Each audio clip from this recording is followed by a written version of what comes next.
Mr. Feng, let's talk about international cooperation. This is exactly your field of expertise. Share with us some key health projects that China is working on with other countries in terms of the treatment of diseases, deadly diseases, and as well as the development of advanced medical equipment. In year 1963, Chinese government sent the first medical team, foreign medical teams, to Africa at that time. Since then, there are more than 53 years long, more than 250,000 Chinese doctors working around the world. Our medical teams have worked in more than 66 foreign countries since year 1963. At this moment, our Chinese medical teams are working in 50 countries. Are these globally. doctors working in primarily in disaster-hit areas or conflict zones, or are they based there on a long-term basis?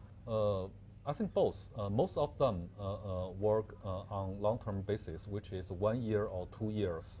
But also we have some short-term medical teams working in the developing countries, and also for the disaster relief purpose. For example, like last year when Nepal has a worst earthquake, we sent our medical teams to Nepal about 4 months to provide not only provide clinical services to the people, but also provide public health services to Nepal. In the year 2014, there were Ebola outbreak in Western Africa, 3 countries.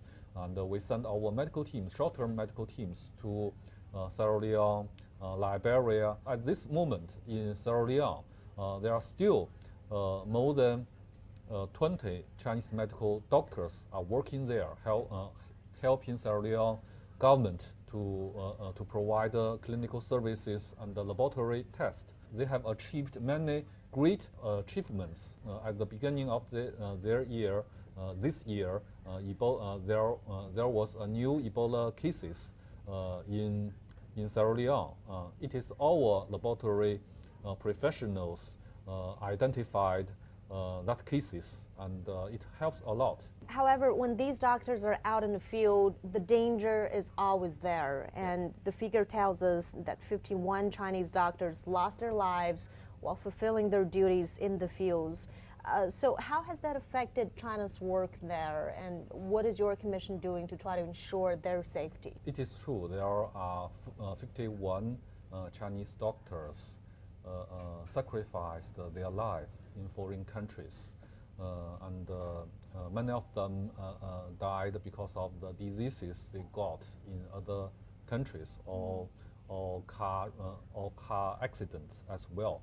And our commission pay high attention in this area, and we first of all we have to educate our doctors before they were sent overseas, and also we will provide logistic support to our doctors, and we will provide medical services to them not only in overseas but also when they come back from their duty.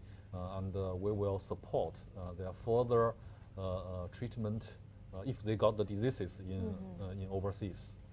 Both physically and I guess mentally as well, to cure them from their trauma back in the fields.